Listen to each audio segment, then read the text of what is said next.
அனைவருக்கும் வணக்கம். UGTRB mathematics exam prepare பண்ணுறவங்களுக்கு நம்ம பிஜிடிஆர்பிக்கு போட்ட காம்ப்ளெக்ஸ் அனாலிசிஸ் வீடியோவும் ஓஆர் வீடியோவும் அவசியம் பார்க்கணும், நிச்சயம் பார்க்கணும். அதில் இருக்கிற ஒரு கணக்கு கூட விடாமல் பார்த்துக்கோங்க. ஒரு பெரிய தெம்பு தரும். அந்த வீடியோஸ்லாம் வேணுன்றவங்க 7358591547 அந்த நம்பருக்கு வாட்ஸ்அப் பண்ணுங்கள்.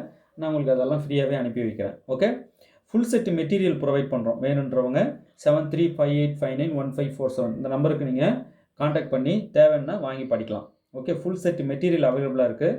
ஃபுல் செட் மெட்டீரியல் வாங்கிட்டிங்கன்னா உங்களுக்கு எல்லாமே அதில் வந்துடும். டெஸ்ட் பேட்ச் உட்பட எல்லாமே அதில் வந்துடும்.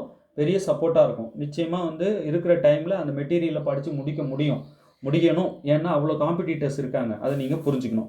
ஃபுல் செட் மெட்டீரியல் வாங்கி காலகாலமாக படிக்கிறவங்களாம் இருக்காங்க இதுக்குன்னே. ஸோ அவங்களெலாம் நீங்கள் ஓவர்டேக் பண்ணணும் அப்படின்னா உங்ககிட்ட சம்திங் ஸ்பெஷல் ஏதாவது இருந்தால் தான் போட்டியிடவே முடியுன்றதை சொல்ல வரேன். ஓகே, இதெல்லாம் வேணுன்றவங்க 7358591547 இந்த நம்பருக்கு காண்டாக்ட் பண்ணுங்கள். உங்கள் ஸ்டடி மெட்டீரியல் வேணும்னாலும் சரி, WhatsApp videos, YouTube videos link அனுப்பி விட்டுருவேன். அது வேணும்னாலும் சரி. சரிங்களா? ஓகே, இப்போ இதில் ஒன்று யூஜிடிஆர்பியில் கேட்கக்கூடிய ஒரு ரொம்ப முக்கியமான சிலபஸில் உள்ளது நான் கொடுக்குறேன். இப்போ காம்ப்ளெக்ஸ் அனாலிசிஸ் வீடியோ கொடுக்குறேன்னு வச்சுக்கோங்க. காம்ப்ளெக்ஸ் அனாலிசிஸ்க்கு தனியாக ஒரு நோட் போட்டுருங்க. திடீர்னு இப்போ 4 இயர் வீடியோ கொடுக்குறோன்னா 4 இயர் வீடியோக்குன்னு தனியாக ஒரு நோட் போட்டுருங்க. நான் கொடுக்குற வீடியோஸ்லாம் அந்தந்த நோட்டில் தனித்தனியாக பிரித்து எழுதிட்டு வாங்க. ஒரே நோட்டில் எழுதாதீங்க, கன்ஃபியூஸ் ஆகிடும்.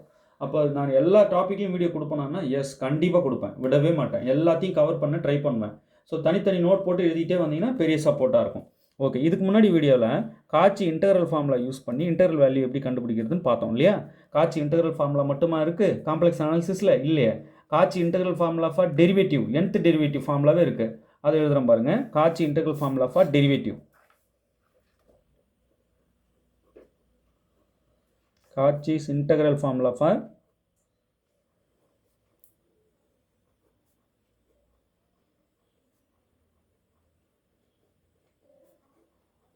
derivative.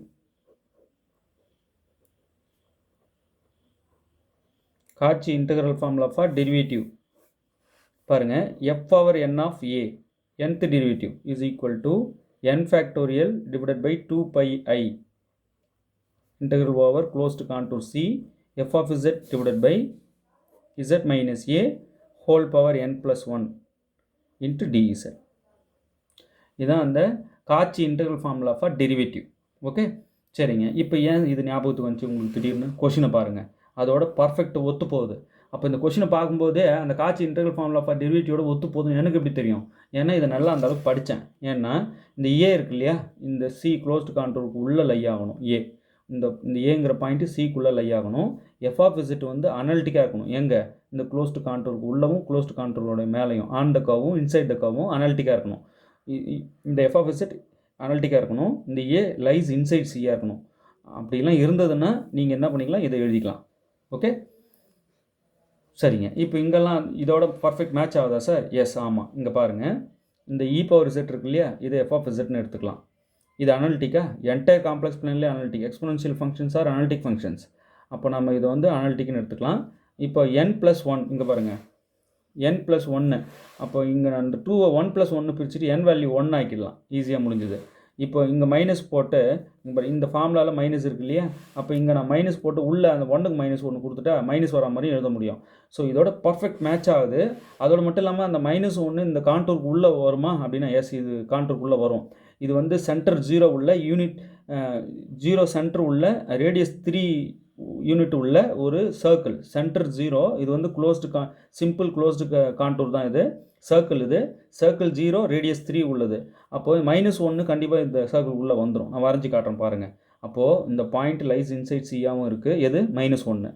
இந்த e power z f of z அனலிட்டிக்காகவும் இருக்குது. எங்கே? இந்த க்ளோஸ் கான்டூருக்கு உள்ளவும் க்ளோஸ் கான்டூருக்கு மேலவும்.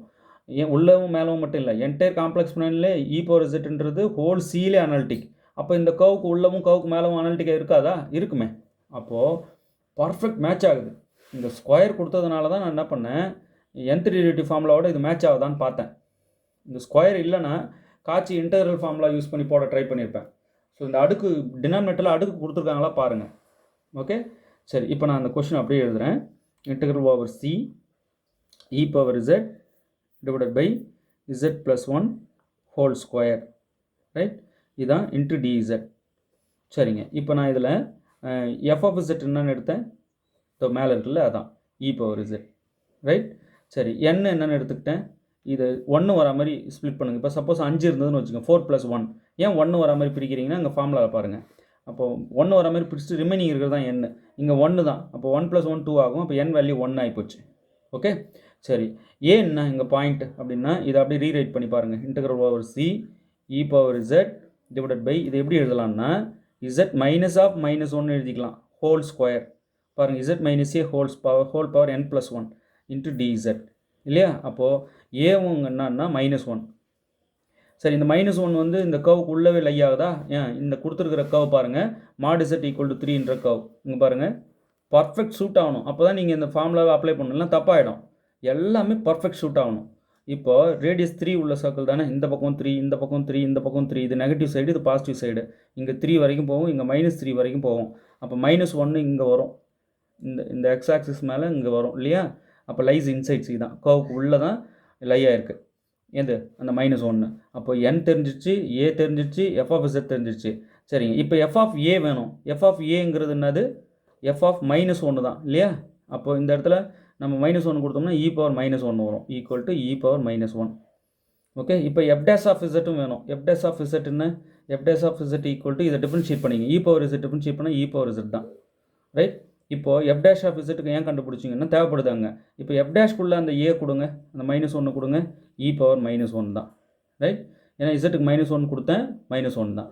சரிங்க சார், இதெல்லாம் ஏன் கண்டுபிடிச்சிட்ருக்கீங்க, இதெல்லாம் நாங்கள் கேட்டோமா? எஸ் கேட்டோம். ஏன்னா இங்கே பாருங்கள், இப்போ இந்த ஃபார்முலாவில் என்ன சொல்கிறாங்க, இந்த பார்ட் மட்டும் கேள்வியாக கொடுத்துட்டு இது எல்லாத்தையும் இந்த பக்கம் எடுத்துகிட்டு வந்துட்டா அப்படி இந்த பக்கம் வந்து ரெசிப்ரோக்கல் ஆகிடும் இல்லையா. 2πi மேலே போய்ட்டு n ஃபேக்டோரியல் கீழே வந்துடும். அப்போது நான் என்ன செய்கிறேன், ஃபார்முலாவோட பர்ஃபெக்டாக எழுதுகிற பாருங்க. Integral over c f of z divided by z minus a whole power n plus 1 into dz is equal to 2πi. இந்த 2πi எடுத்து இப்படி மல்டிப்ளை பண்ணிட்டேன். 2πi f power n of a divided by n factorial. இதுதான் காட்சி integral formula for derivative. அந்த கணக்கோட ஒப்பிட்டு போகிற மாதிரி பிரித்து எழுதிட்டேன். ஓகே. இப்படி இருந்த ஃபார்முலாவை இப்படியும் எழுதிக்கலாம் இல்லையா. சரிங்க, இப்போ அப்படியே கொண்டு வந்து போடுங்க எல்லாத்தையும். Integral over c closed contour c f of z வந்து e power z divided by z minus of, அந்த கொஷினை அப்படியே ஒரு வாட்டி எழுதிக்கிறேன். ரைட். இப்படி -1 கூட பிரிச்சுக்கங்க. -1 ஹோல் பவர் n + 1ன்றது இங்கே 1 + 1. அந்த கொஷினை தான் அப்படியே எழுதுறேன். இங்கே 1 + 1 எழுதிட்டு ஒரு மைனஸ் போட்டு உள்ளவே -1 போட்டு எழுதுகிறேன். அந்த கொஷினே தான் அப்படியே எழுதிட்டு இருக்கேன். ஈக்குவல் டு, இப்போ இதோட ஆன்சர் எழுதுகிறேன் பாருங்கள், 2πi இன்ட்டு n வேல்யூ என்ன சொன்னேன், இதோ எடுத்தேன் பாருங்கள், அதுக்கு தான் எடுத்தது. n வந்து 1. அப்போது f பவர் 1ன்னு ஒரு டேஷ் போடணும். nன்றது டேஷ் கணக்கு. f power dash 1, n value 1 ஒரு டேஷ். ஓகே. டேஷ்களின் எண்ணிக்கை தான் இந்த n. டேஷ்னா derivative. f dash of a வந்து என்ன சொன்னேன், இதோ இருக்கு பாருங்கள் உள்ள இதை இருக்கு இல்லைங்களா, இந்த a. அப்போ -1 f dash of -1, f dash of -1 இங்கே கண்டுபிடிச்சி வச்சுக்கிட்டேன், இங்கே தேவைப்படும் போட.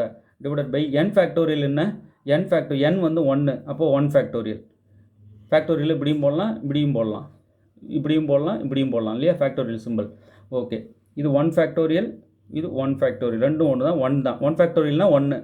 அப்போ நம்ம இங்கே 1 போட்டோம்னா 2πi into f dash of -1 நம்ம இங்கே கண்டுபிடிச்சி வச்சுருக்கோம் ரெடியாக. f dash of -1 is e power -1. இந்த இடத்துல e பவர் -1 போட்டுக்கலாம்.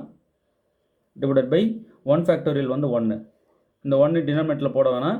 அப்போ 2πi டிவைடட் பை இந்த e பவர் -1ன்றது 1/eன்னு எழுதிக்கலாம். அப்போ 2πi/e. ஓகே. அப்போ இந்த இன்டெக்ரல் வேல்யூ இருக்குல்லையா, integral over c e power z divided by z + 1 whole power 2 into dz ஓட ஆன்சர் இதே தான். இது சிம்பிளிஃபை பண்ணி போட்டுக்கிட்டேன். இதுதான் கேள்வியே. 2πi டிவைடட் பை e எங்கே இருக்கு பாருங்கள், ஆப்ஷன் பி. ஓகே. இது காட்சி integral formula for derivative use பண்ணி போடுற கணக்கு. இதுதான் அந்த ஃபார்முலா. இந்த இன்டெக்ரல் வேல்யூ மட்டும் வேணுன்றது இந்த டேர்மில் இங்கே எடுத்துகிட்டு வந்து இப்படி எழுதிட்டேன். இப்போ e பவர் z தான் என்னோட f of z. இது அனலிட்டிக்காக இருக்கும் என்டையர் காம்ப்ளெக்ஸ் பிளான்லே. அப்போ கண்டிப்பாக இந்த கோவுக்கு மேலவும் கோவுக்கு உள்ளவும் அனலிட்டிக்காக தான் இருக்கும். ஓகே. இந்த +1 -1 பிரித்து எழுதி a வேல்யூ -1ன்னு எடுத்துக்கிட்டேன். அந்த a வேல்யூ கோவுக்கு உள்ளவே லை ஆகும். நல்லது, நான் எடுத்தது எல்லாமே கரெக்டாக ஷூட் ஆகுது. அப்போது டெரிவேட்டிவ் கண்டுபிடிச்சி அந்த ஃபங்க்ஷனுக்கு f of z என்னன்னு சொல்லிட்டேன் இல்லையா, அதோட டெரிவேட்டிவ் கண்டுபிடிச்சி சிங்கிள் டெரிவேட்டிவ் மட்டும். சப்போஸ் n வேல்யூ 2 வந்தால் 2 டெரிவேட்டிவ் கண்டுபிடிச்சி பாயிண்ட்டை போட்டு ரெடியாக கண்டுபிடிச்சி வச்சுக்கணும். பாயிண்ட் என்ன சார், அந்த ஏ வேல்யூ தான் point, lies inside C point தான் ஏ. இது உள்ளே போட்டு அதையும் கண்டுபிடிச்சி வச்சுக்கிங்க. ஒரு டெரிவேட்டிவ்க்கு மட்டும் ஏன் சார் கண்டுபிடிச்சிங்க, ஏன்னா இங்கே என் வந்து 1 பர்ஃபெக்டாக அந்த மாதிரி பிரித்து எடுத்தேன். கொடுத்த 2வை 1 வர மாதிரி பிரித்து என் 1ன்னு பிடிச்சிக்கிட்டேன். ஸோ என்னென்னலாம் உங்களால் ஆரம்பத்திலே பிடிச்சிட முடியுமோ இதெல்லாம் பிடிச்சிடணும், பக்காவாக பிடிச்சிடணும், பட்டுன்னு பிடிச்சிடணும். பிடிச்சிட்டு அப்படியே கொண்டு வந்து இந்த ஃபார்முலாவை இப்படி எழுதின இந்த ஃபார்முலாவை இப்படியும் ரீரைட் பண்ணி எழுதிக்கலாம். இந்த 2πi இங்கே அனுப்பிச்சிட்டு n ஃபேக்டோரியல் கீழே அனுப்பிச்சு இப்படியும் எழுதிக்கலாம். இதோட மாற்று வடிவம் தான் இது, ரெண்டும் வேறு வேறு கிடையாது, ஒன்று தான். இந்த ஃபார்முலாவில் அப்படியே இதோட பர்ஃபெக்டாக மேட்ச் ஆகிற மாதிரி கேள்வியை பிரிச்சுக்கிட்டேன். n1 a-1 f of z e power z இதெல்லாம் போட்டு அப்படியே ஃபார்முலாவே இறக்குறேன்.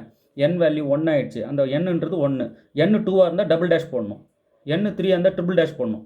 a மதிப்பு -1 டிவைட் பை n ஃபேக்டோரியல்ன்றது n வந்து 1 போட்டு இதை அப்படியே சிம்பிளிஃபை பண்ணிட்டேன். f டேஷ் ஆஃப் -1 என்னன்னு இது ஆல்ரெடி கண்டுபிடிச்சிட்டேன். f டேஷ் கண்டுபிடிச்சி அதில் -1 போட்டு கண்டுபிடிச்சி வச்சுக்கிட்டேன்.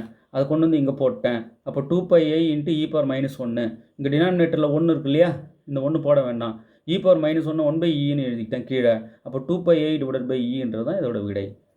இது மட்டும் இல்லை, இதை விட பல மடங்கு ப்ராப்ளமாக காம்ப்ளெக்ஸ் அனாலிசிஸ் வீடியோ லிங்க்கில் ஏற்றி வச்சுருக்கேன். பார்க்க அதில் இருக்கிற ஒரே வீடியோ கூட விடாதீங்க, ஒரு லிங்க்கு கூட விடாதீங்க. உங்களுக்கு பெரிய சப்போர்ட்டாக இருக்கும் யூஜிடிஆர்பிக்கு.